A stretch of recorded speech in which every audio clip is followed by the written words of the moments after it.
Donc, je remercie Sherbrooke Innopol et le séminaire de Sherbrooke de m'avoir invité à venir faire la conférence aujourd'hui. Je vais juste faire un petit survol. Moi, je suis programmeur analyste chez CDE Solutions. Ça fait pas longtemps, je viens de graduer depuis peu, mais j'ai une bonne connaissance de l'ensemble du web, puis je vais essayer de partager avec vous ce que je connais là-dessus. Si jamais vous voulez me rejoindre, ma présentation va être disponible aussi, puis mes coordonnées sont présentes dans le PowerPoint. CDE Solutions informatiques, c'est consultations, dans le fond formation et solutions spécialisées, autant en programmation, réseautique et bureautique. On va y aller direct dans ce qu'on va parler aujourd'hui. Aujourd'hui, bureau virtuel, on pense souvent à notre calepin, à notre agenda, à tous nos outils qu'on a papier ou dans des dossiers. Aujourd'hui, je vais essayer de sortir ça, puis aller les mettre dans l'ordinateur. Qu'est-ce qu'on peut prendre de l'ordinateur pour changer ces outils-là? Souvent, c'est des outils qui sont sur le web. Donc, autant la téléphonie, des sondages, du contrôle à distance, partage de fichiers, des conférences aussi en ligne, planification de travail, des outils à tout faire, de l'envoi de courriel de masse. Je vais parler d'autres outils. Ce que je veux essayer de parler avec vous aujourd'hui, c'est assez simple. C'est quoi les outils, d'une part, pour qui, donc qui est-ce qui peut utiliser ça, ces outils-là, comment ça marche, donc c'est quoi le fonctionnement de base pour certains, puis des exemples d'utilisation. Si jamais vous voulez le plan de la présentation, puis où le trouver, j'ai laissé des petites fiches en avant, puis il y en a à l'entrée aussi, vous pouvez venir les chercher, puis c'est tout disponible à cet endroit-là. Puis n'hésitez pas, si jamais vous avez des questions, levez la main pendant, c'est sûrement plus facile pour moi de répondre quand on est dans le vif du sujet. Donc, je vais commencer par vous parler de la téléphonie. Souvent, aujourd'hui, on a notre téléphone dans nos bureaux, mais on a, si on veut parler à distance, on a un outil qui s'appelle Skype, qui nous permet de faire de la téléphonie. Skype, ça nous permet de faire des appels entre utilisateurs de Skype, justement. Puis, avec ça, on peut communiquer avec n'importe qui dans le monde. Qui rêve, dans le fond, d'avoir un plan interurbain, de ne pas avoir de plan interurbain, puis de pouvoir parler illimité à tout le monde, c'est ce que ça nous permet de faire. Autant de la téléphonie entre les personnes que des appels vidéo. Souvent, si on est devant notre ordinateur, les portables forts aujourd'hui, comme celui-là, ont une webcam. Avec ma webcam, je peux faire un appel conférence, donc voir la personne. Des messageries instantanées, ça on est plus à l'aise avec ça, vu que ça fait longtemps que ça existe aussi. On peut faire un partage d'écran. Donc moi, si j'ai quelque chose sur mon écran que je veux montrer à l'autre, ben, je ne suis pas obligé d'y amener mon ordinateur ou d'y envoyer le fichier. Je peux l'appeler, partager l'écran avec Skype, puis l'autre, il voit exactement ce que je fais pour lui, partager avec lui des informations. Je parlais d'appel, dans le fond, c'est 1 à 1, ou ça peut être à plusieurs personnes en même temps aussi avec cet outil-là. Là, je vous parle de Skype, mais bien sûr, il y a tout le temps plusieurs outils qui font ça. Donc, si on marque téléphonie en ligne, on va trouver Skype, il y a Google Talk, il y en a d'autres, bien sûr.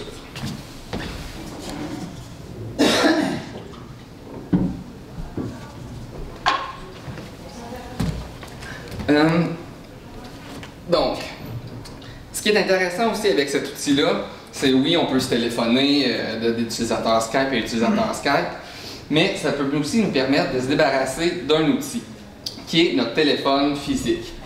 En réalité, moi, avec Skype, je peux m'abonner, puis dire, je me loue un numéro en ligne, puis les personnes, quand ils composent le numéro, ça m'appelle sur le programme. Donc, c'est mon ordinateur, ça m'ouvre une fenêtre, puis ça me dit, tu as un appel entrant, donc je peux le prendre directement à partir de mon ordinateur. Évidemment, ça peut être ordinateur, ou il y a des applications aussi qui existent sur les cellulaires qu'on peut se connecter par Internet à Skype au lieu d'utiliser le réseau de téléphonie. Excuse-moi. Ouais, je vais pas. Ok. Ça va fonctionner, c'est correct. Ah oui. Ça va? Ça va. Okay. Donc, la question pour qui? Je vais vous donner un exemple. Moi, mes parents, ils sont partis en voyage en Alaska. Puis on voulait se donner des nouvelles, c'est simple, on s'appelle par Skype. Moi, j'ai pas de plan interurbain personnellement, donc on peut communiquer facilement le temps qu'on veut. Une communication d'1 minute, 10 minutes, il n'y a pas de problème. Est-ce que c'est une question ou non? OK. Donc, si on voit, je ne sais pas si vous voyez bien, c'est une petite interface bien simple. On décide notre liste de contacts, puis on sélectionne la personne, appelle, et c'est parti. Donc ça, c'est un outil, dans le fond, de téléphonie, c'est pour savoir que ça existe. Oui, une question? Skype, combien ça coûte? C'est gratuit. Ça dépend. Skype, de base, c'est gratuit. Les services appels entre utilisateurs Skype, c'est complètement gratuit. Moi, personnellement, je l'utilise beaucoup pour appeler des personnes un peu partout, des amis et des contacts au Québec, aussi des contacts d'affaires. Par contre, si je veux avoir une ligne physique, c'est là qu'il y a des coûts qui rentrent en compte. Je peux aussi appeler, moi, de mon Skype à un vrai numéro de téléphone. Donc, si tu me donnes ton numéro de téléphone, je pourrais, à partir de Skype, t'appeler. Mais c'est là qu'il y a des frais qui rentrent en compte. Ça peut être entre 2 et 10 $ par mois, là, souvent pour des forfaits. Donc, ce pas des forfaits qui coûtent cher non plus. Quand tu parlais du partage de documents entre membres Skype, est-ce qu'il y a des frais? Le partage de documents, c'est gratuit. C'est totalement gratuit. C'est juste les deux utilisateurs, il faut qu'ils soient sur Skype, puis on s'envoie le document. Enfin, on se connecte. Je te dis, genre, je t'envoie un document, je le sélectionne, l'autre décide de l'accepter. La personne dessus en ligne, tu peux... Oui, ton contact, dans le fond, quand je reviens ici. Dans le fond, ça, c'est ma liste de contacts. Donc, je pourrais double-cliquer sur mon contact. Ensuite, dire, je vais faire un partage de fichiers, je vais sélectionner mon fichier, puis ça l'envoie à cette personne-là. Bien, cette personne-là décide s'il veut le recevoir ou non. Est-ce que c'est un lien Internet? Moi, je fonctionne avec Webex, mais est-ce que c'est un lien Internet? Les gens cliquent, ils ouvrent le dossier? C'est par Internet, mais c'est un téléchargement. Donc, tantôt, c'est Marc-André Léger qui nous parlait du FTP, qui permettait de faire du transfert de fichiers. Ça passe vraiment par le HTTP. Donc, c'est vraiment un lien qui... Ben, c'est pas direct là, en réalité, mais c'est quasiment direct. C'est la personne te l'envoie à toi. Je parle de partage de fichiers avec Skype, mais tantôt je vais vous présenter d'autres outils qui peuvent être peut-être plus intéressants que lui pour faire vraiment du partage de fichiers, parce qu'il y en existe plusieurs. Outils de sondage. Doodle, c'est un outil qui nous permet de faire des sondages en ligne. Il y en a d'autres, entre autres SurveyMonkey aussi, qui permet de faire des sondages, mais avec des paramètres différents. Doodle, ce qui nous permet, c'est de faire des sondages à choix multiples ou simples. Dans le fond, c'est plusieurs types de questions. Donc moi, je décide, je prends une question, je la pose aux personnes, puis je crée avec Doodle un lien Internet que les personnes ont juste à cliquer sur le lien. On peut dire que c'est un sondage qui est anonyme ou connecté. Donc, moi, je peux demander à l'utilisateur qu'il soit connecté, ou je peux dire tout le monde peut répondre à ma question.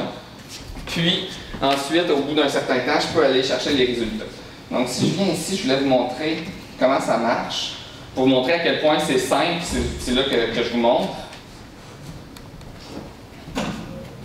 Donc, si je vais sur Doodle, ici, j'ai fait un lien sur un des... Ce qu'on voit bien en arrière aussi, je pourrais le monter un peu, comme ça. Donc, c'est super simple. Moi, je suis rentré, j'ai marqué une question, j'ai dit, ça s'appelle « Outils présentés lors de la conférence » ou au séminaire de Sherbrooke. Je rentre une petite description, puis là, je décide, OK, moi, je veux présenter une liste, que je vais présenter des outils, puis je vais faire voter le monde. OK, telle personne a voté pour, je veux qu'on présente Skype, Doodle, la suite Google, etc., etc. On rentre les choix, puis la personne vient voter. Pour voter, c'est aussi simple. Si c'est sans connexion, je clique sur le nom, ici. Je marque comment je l'appelle. Donc ici, Gabriel. Puis ensuite, je viens cliquer où est-ce que je veux voter. Une fois que c'est fait, j'enregistre. Et voilà, j'ai fait mon sondage. Donc, les gens peuvent vraiment dynamiquement aller répondre, puis moi, j'ai mes résultats instantanément, puis je peux fermer mon sondage une fois que c'est terminé. Donc, c'est vraiment un outil qui nous permet d'aller chercher de l'information. Si je veux céduler une rencontre, j'ai 10 personnes qui sont partout à travers le Québec, puis des fois, ça peut être dur de céduler un moment de rencontre, mais OK, je vais proposer 3 choix. Je propose 3 choix de rencontre, puis 3 moments. puis la personne décide, OK, moi je voudrais que ce soit telle date, telle date, telle date, on prend le consensus, et voilà, on a notre horaire pour notre rencontre. Excusez, Oui? est-ce qu'on pourrait faire des sondages de satisfaction à clientèle? Sondage de satisfaction à clientèle, ça se fait. Cet outil-là, c'est pas le meilleur, je te dirais SurveyMonkey. Je sais pas si tu veux prendre ça en note. SurveyMonkey. C'est le singe de sondage qui, lui, nous permet de vraiment faire plus de questions. Tu peux faire un sondage, mettons une dizaine de questions, puis au bout des dizaines de questions, tu peux vraiment aller cibler ce que tu veux savoir. Donc à ce moment-là, ce serait peut-être cet outil-là qui serait le meilleur pour ça. Excusez. Oui. À ce moment-là, comment il faut qu'on ait les coordonnées des gens à qui on veut l'envoyer? On peut juste mettre ça sur un site, puis les gens doivent venir sur notre site? Il y a deux manières de le publier. Ça peut être soit, justement, de décider, moi je l'envoie à ma liste de contacts. Donc si c'est, tu veux céduler une rencontre, puis tu as le choix entre 3 dates, ben tu l'envoies aux personnes. Mais si c'est un sondage en ligne, que, ben, par exemple, la conférence que j'avais, que je pourrais dire quand est-ce que je... On parle de Doodle ou de SurveyMonkey? De Doodle. Ben, est-ce que la question c'était Doodle ou SurveyMonkey? Ben, je pense que l'un ou l'autre, ça peut un petit peu... Je pense que c'est le même principe. SurveyMonkey, par exemple, il faut vraiment l'envoyer aux personnes. Okay. Doodle, par exemple, il nous permet de juste créer un lien. Donc, tu peux dire, moi, je fais un lien sur mon site vers ça en disant, allez répondre à la question aux gens pour leur demander quand est-ce qu'on va faire la rencontre, par exemple. Une question? On utilise SurveyMonkey, puis on peut mettre un lien, c'est des collecteurs d'informations. On peut l'ouvrir et le fermer quand on veut. Puis on peut avoir dans l'interface Facebook aussi le code à mettre, ou dans un code, mettre dans un petit iframe, dans une page web, puis on a un lien, sauf que c'est toute l'adresse SurveyMonkey. Si on a acheté, on peut avoir, si on a acheté une petite version, on a l'analyse de résultats. Sinon, c'est gratuit, mais on ne peut pas personnaliser notre nom de survey à la fin. Fait faut juste payer un petit peu pour avoir un compte. Souvent c'est ça, les outils que je vous présente, c'est gratuit, mais si on veut plus de fonctionnalités, comme avoir son nom, ou avoir plus de questions, ou plus d'espace, là, ben, ça peut avoir un coût. Donc, ça dépend vraiment de l'utilisation qu'on en fait. On peut aller l'explorer gratuitement, puis ensuite voir si on veut un frais, justement. Est-ce que ça répond à la question? Oui. Est-ce qu'il y avait d'autres questions sur le sondage? Oui? SurveyMonkey, c'est ça, ça prend la liste de tous ceux à qui on veut l'envoyer, je comprends. Oui. Et on le renvoie tout simplement. C'est ça, tu peux l'envoyer, la personne, ça lui crée un lien, dans le fond, sur un site web, puis ensuite, la personne, dans le fond, suit le processus de remplir le sondage en ligne, justement. On dit aussi qu'on peut partager ces liens-là sur les réseaux sociaux assez facilement aussi. Oui, c'est ça. Donc, c'est des liens Internet. Donc, souvent, c'est ça, c'est facile de les propager pour demander à ses clients, par exemple, quand vous achetez, ben, allez sur tel site pour remplir le formulaire de satisfaction. Oui? Juste rajouter sur SurveyMonkey aussi pour les sondages, il y a sur la version de base qui est gratuite, il y a un onglet qui calcule les résultats. Donc ça se fait en 3 étapes. Donc une fois que les gens ont répondu, vous pouvez voir très facilement le résultat. C'est très bien.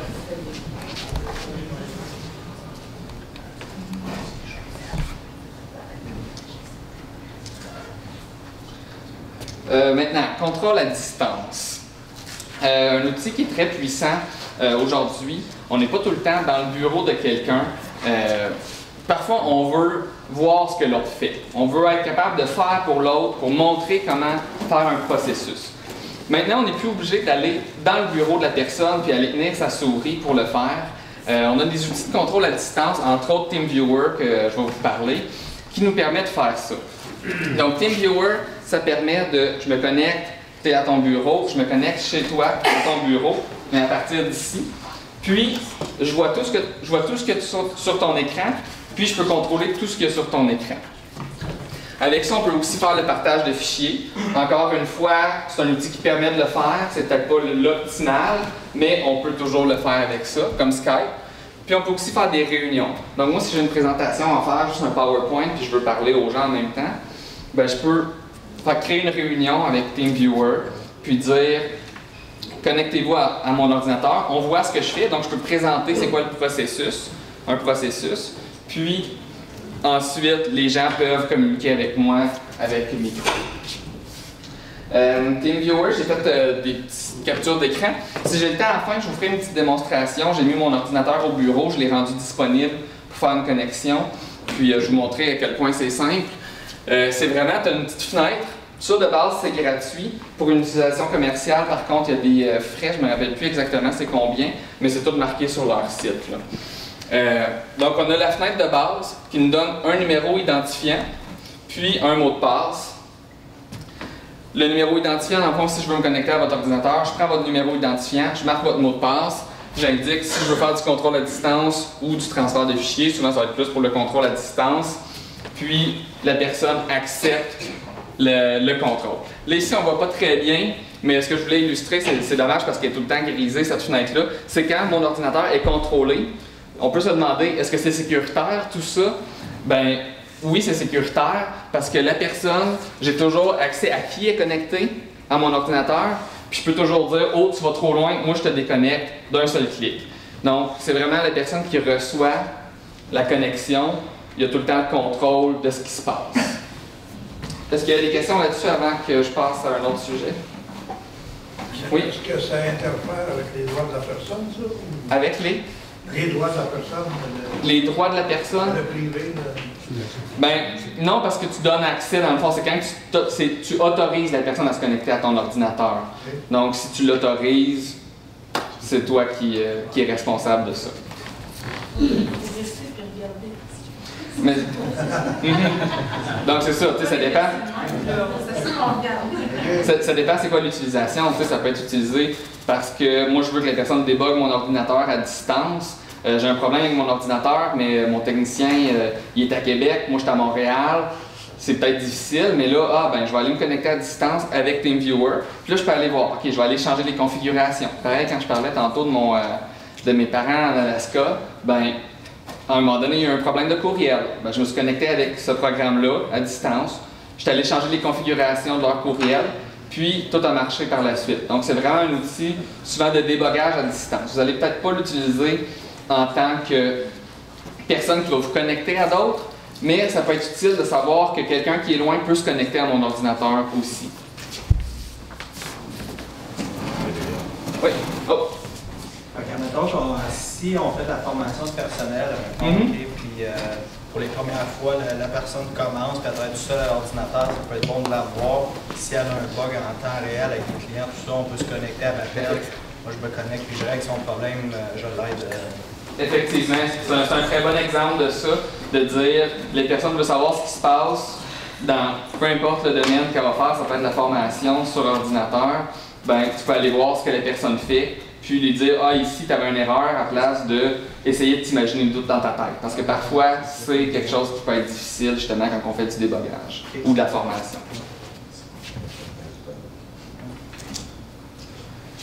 Donc, là, on arrive dans un sujet qui a l'air d'intéresser beaucoup de personnes, le partage de fichiers. Le partage de fichiers, ça, Dropbox, dans le fond, c'est un outil que je vais vous présenter qui permet de faire ça très facilement. Donc, l'exemple de qui est-ce qui veut utiliser le partage de fichiers. Moi, j'ai mon entreprise, j'ai un document qui présente une procédure en programmation, par exemple, puis je veux que les gens puissent y avoir accès.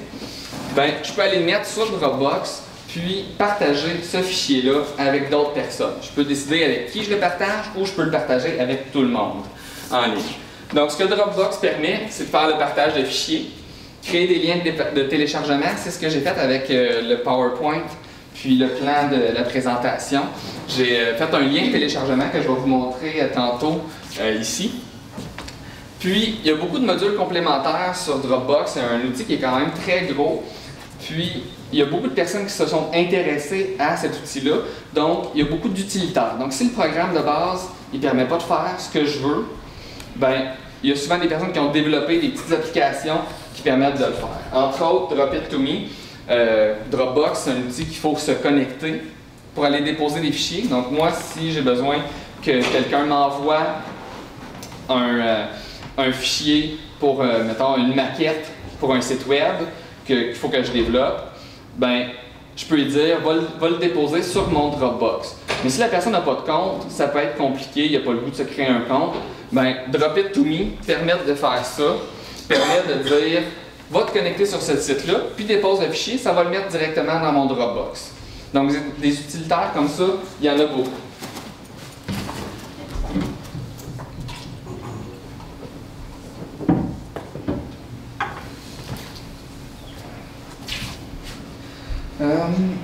Donc, je vais juste montrer un peu l'interface de base de Dropbox.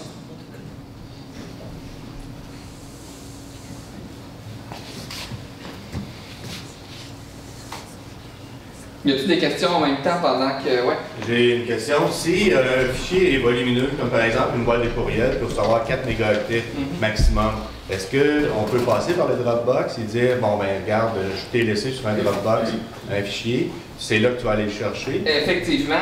Moi, par exemple, pour la présentation, je l'ai laissé en ligne.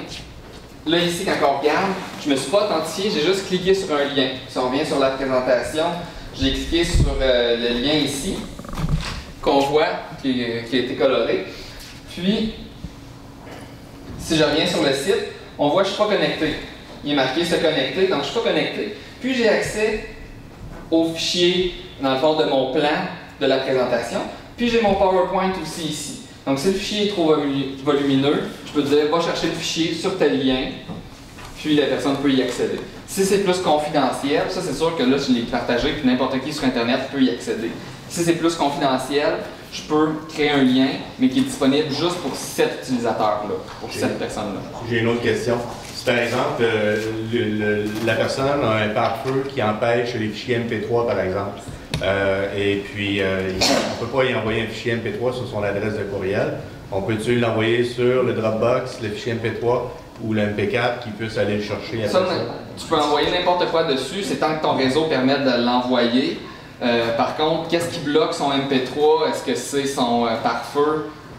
Si c'est son pare-feu, il va sûrement le bloquer aussi par Dropbox. Mais là, c'est vraiment à voir selon l'utilisateur qu'est-ce qu'il fait. Mais lui, il permet vraiment de stocker n'importe quel fichier. La seule limite, c'est la taille. De base, gratuitement, tu peux avoir 2 gigs d'espace.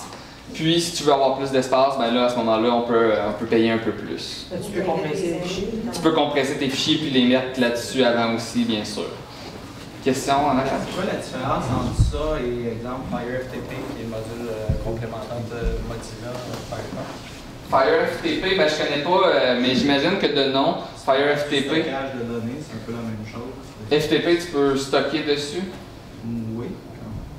Ben, c'est des outils, dans le fond, qui sont complémentaires. Je ne connais pas cet outil-là particulièrement, mais j'imagine que c'est dans la même trame d'outils. À ce moment-là, c'est savoir quel qui permet d'avoir l'espace que je veux. Est-ce que c'est les coûts que je veux? Est-ce que c'est l'interface que je veux? C'est un peu ces questions-là qu'on peut aller magasiner aussi les outils. Moi, je vous parle de Dropbox. Il y en a plusieurs autres des outils qui permettent de faire exactement ou pratiquement la même chose que ça. Est-ce qu'il y avait d'autres questions sur Dropbox? Ou des partages de fichiers? Non.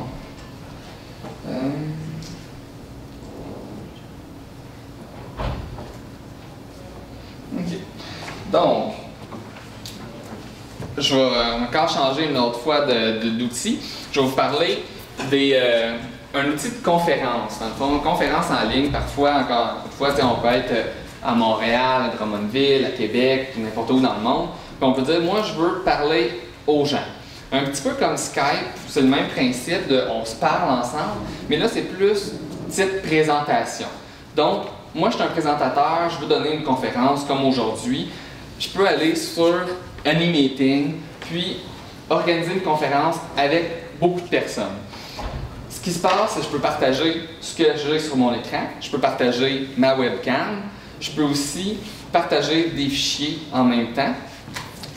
Si je veux montrer un fichier Word d'un exemple de ce que je fais, ben, je peux le partager aussi en même temps. Puis ce qui est le fun avec cet outil-là, c'est qu'il y a vraiment un suivi en direct de l'auditoire. Donc moi, si vous êtes dans la salle, vous trouvez que je parle trop vite, ben, dans ce petit programme-là, tu peux indiquer « Oh, va plus lentement ». Donc là, la personne qui donne la conférence ou qui anime la rencontre peut décider de ralentir le ton s'il voit qu'il y a trop de personnes qui trouvent que ça va trop vite. Donc c'est vraiment un outil qui nous permet de voir chacune des personnes puis de communiquer avec eux. Oui? Je vois souvent dans m'envoie une voix sur IP. Excusez-moi, je suis nulle. Le deuxième point, la deuxième. Ah, voix sur IP, ça c'est comme Skype, c'est parler. Dans le fond, c'est le téléphone, c'est la téléphonie en ligne. OK, c'est avec un téléphone physique. C'est pas un téléphone physique, c'est vraiment, je peux connecter un micro et écouteur sur mon ordinateur. Puis c'est ça, c'est vraiment, je connecte micro-écouteur sur mon ordinateur. Puis c'est la voix, dans le fond, c'est ce que je dis, ça passe par IP. Ça, c'est le protocole, tantôt que Marc-André nous parlait, le TCP/IP, qui permet de voyager, de communiquer l'information. Donc la voix sur IP, c'est je communique ma voix par l'Internet pour communiquer avec l'autre.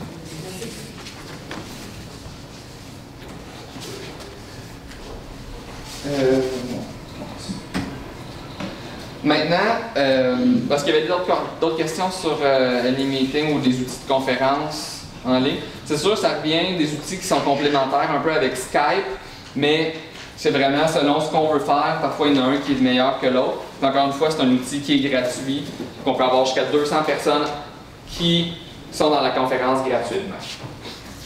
Est-ce que ces gens-là peuvent poser une question? Oui, ces gens-là peuvent poser une question. Tu peux dire, moi j'écris un texte en clavardage à une personne seulement ou à tout le groupe. Ou je peux dire, moi j'ai une question. Donc ça, c'est ce que je disais, là. On peut indiquer à la personne notre intention. Donc si je veux que ce soit plus rapide, plus lentement, j'ai une question, j'ai un commentaire, on peut l'indiquer. Puis là, ben, c'est à la personne qui anime la conférence. Il voit toutes ces informations-là. Donc j'ai ma liste de personnes. Puis je décide, lui, il y a une question, OK, on a une question de telle personne, est-ce que tu peux me l'envoyer? La personne écrit sa question ou le dit de vive voix, puis on continue la rencontre. Outils de... Oui, OK. Outils de planification. Je voulais vous parler de Trello, qui est un petit outil. Ça a l'air d'un gros terme, là, de outil de planification verticale. Je ne sais pas s'il y en a qui ont déjà entendu parler de ça. Planification verticale. Non, c'est un nouveau terme, mais ça permet de gérer des projets. Je vais vous montrer tantôt, c'est très visuel, c'est très simple. On gère des colonnes. Donc, si j'ai des tâches qui sont à faire, si j'ai des tâches qui sont en cours, puis j'ai des tâches qui sont complétées. Donc ça, c'est 3 regroupements simples. On peut dire, moi, je mets une tâche qui est à faire, puis je peux l'assigner à quelqu'un, puis cette personne-là vraiment continue le processus. Je vais vous faire un exemple, je vais vous le montrer pour... c'est plus visuel. Encore une fois, c'est un outil qui est gratuit, donc il peut être intéressant. Si vous avez un compte Google, c'est le fun parce qu'on peut s'authentifier avec Google aussi. Donc, si je vous parle d'un projet, par exemple, je peux vous montrer, on a un projet qui est un développement d'application pour faire gestion de feuilles de temps, mon emploi. Puis là, on peut dire, j'ai une liste ici qui est une liste de bugs, des améliorations possibles, etc., etc. Donc, on voit, il y en a plusieurs. Là, c'est sûr, si on a une plus grande résolution d'écran, on peut voir plus large. Donc, ce qui est le fun, c'est que je viens prendre, c'est des cartes, puis les cartes, on peut les déplacer, comme ça, super simplement, d'une case à l'autre.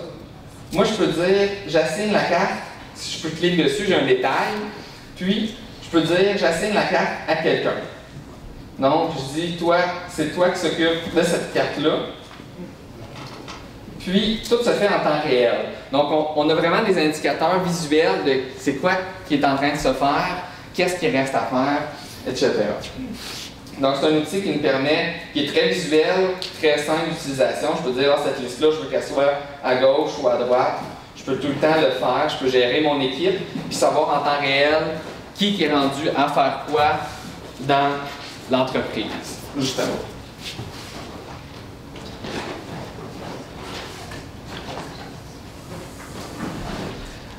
Je ne passerai pas beaucoup de temps là-dessus, parce qu'il y avait des questions sur gestion de projet avec Trello.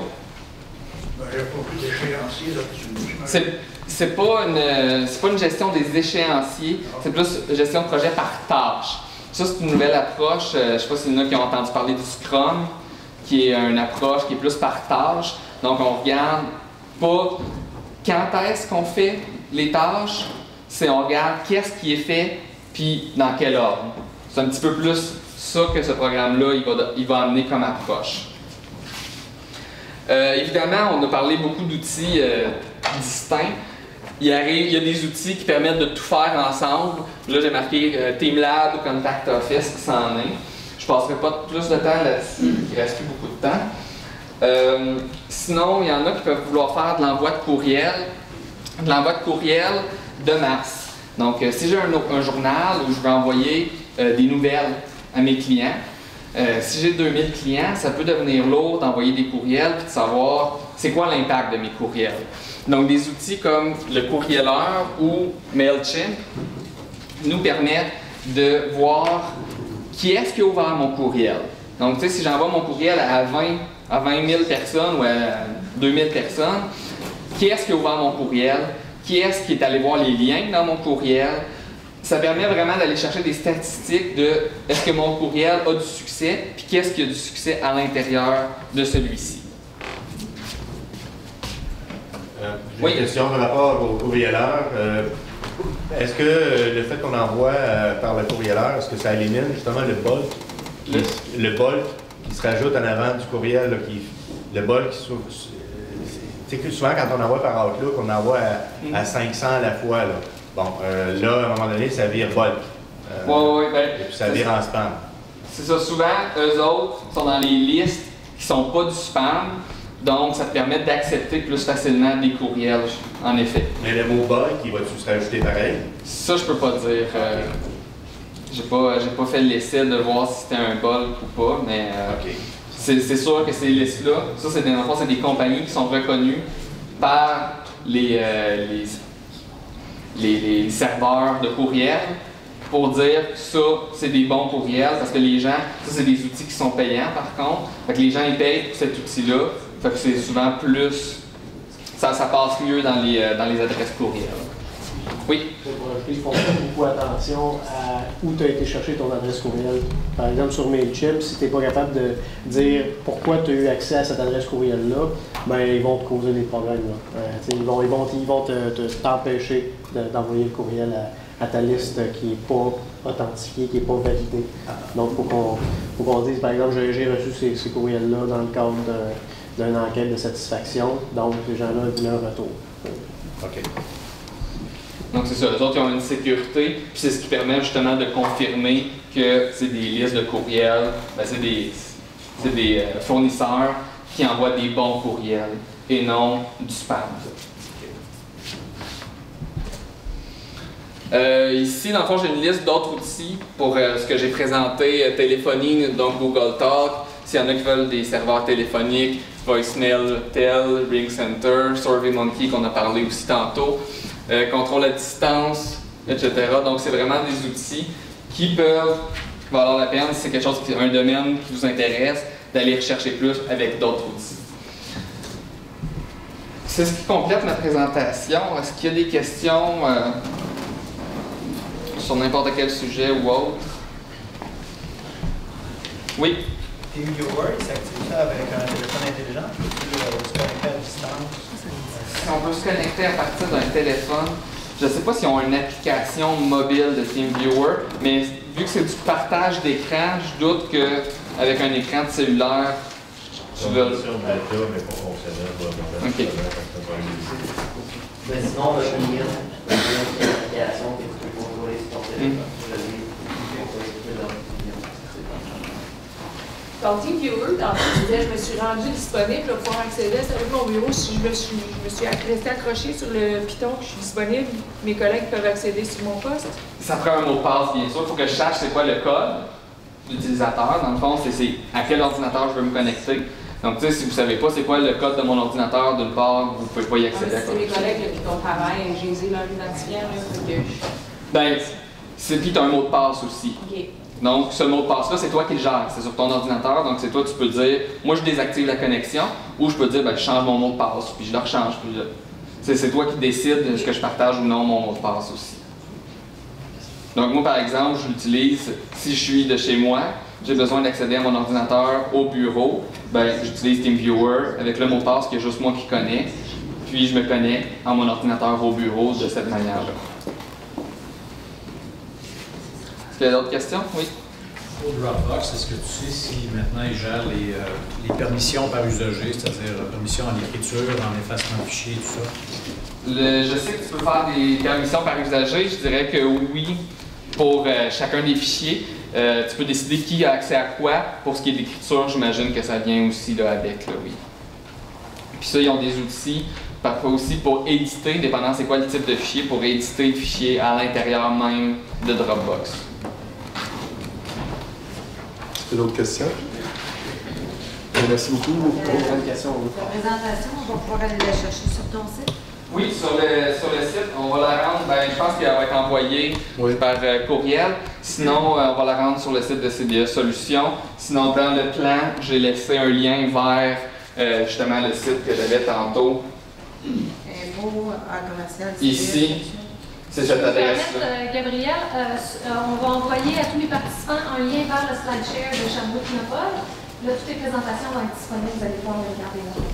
Ça va être la semaine prochaine, par contre. Je laisse un petit peu de temps de s'ajuster. Tous les liens, je vais les laisser disponibles là, de démos, de présentation. Ils vont tous rester fonctionnels si jamais vous voulez aller jouer avec ça. Oh, une question? Oui.